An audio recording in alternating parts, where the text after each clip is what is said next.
Hello everyone, coming to you from BlizzCon 2009. I have with me Greg Canessa. He is the project director of the newly revamped Battle.net, which will be launching alongside StarCraft 2 in 2010. So Greg, what are some of the core key features of the new Battle.net?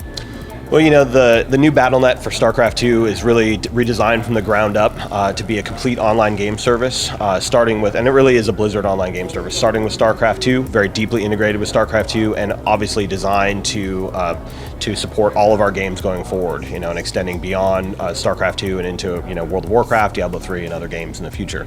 So really, it's really built around these three core concepts of being always connected, being the ultimate sort of competitive arena, and being also sort of connecting the Blizzard community with sort of social network gaming elements.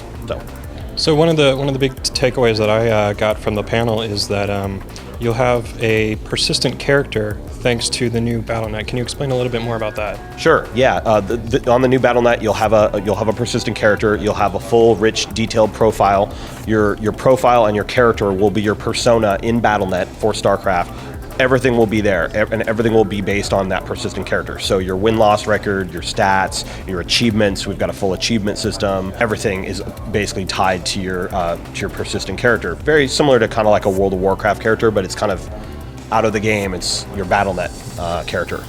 One of the other interesting features is this new marketplace that you have that you're going to be integrating after the launch of the service. Can you explain a bit more about that? Sure. Well, you know, as Rob and I talked about, you know, at the panel, the mod community is very important to us, and StarCraft 2 is going to ship with the most fully featured, kick-butt, you know, map editor ever that will really enable the map creator community to create lots of amazing content, single-player and multiplayer content in Battle.net. And so our whole goal with the marketplace is to expose that and create a marketplace for our map creators and our community to go online, check out, you know, all kinds of content, and then there will also be the opportunity to publish and sell premium maps and premium scenarios and content, which will enable the map creators to actually participate and make some money. Do you think this is going to be a big thing that catches on, or what do you think will come out of it?